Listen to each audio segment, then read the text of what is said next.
21న శ్రీవారిని దర్శించుకోనున్నారు.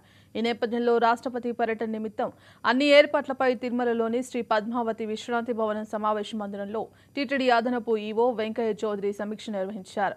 ఆయనతో పాటు సివిఎస్ఓ మురళీకృష్ణ, ఇతర విభాగాధిపతులు పాల్గొన్నారు. రాష్ట్రపతి 2 రోజుల పర్యటనను దృష్టిలో ఉంచుకుని ఎలాంటి లోపాలు లేకుండా పూర్తి స్థాయిలో సమగ్ర ఏర్పాట్లు చేయాలని సంబంధిత అధికారులను సూచించారు.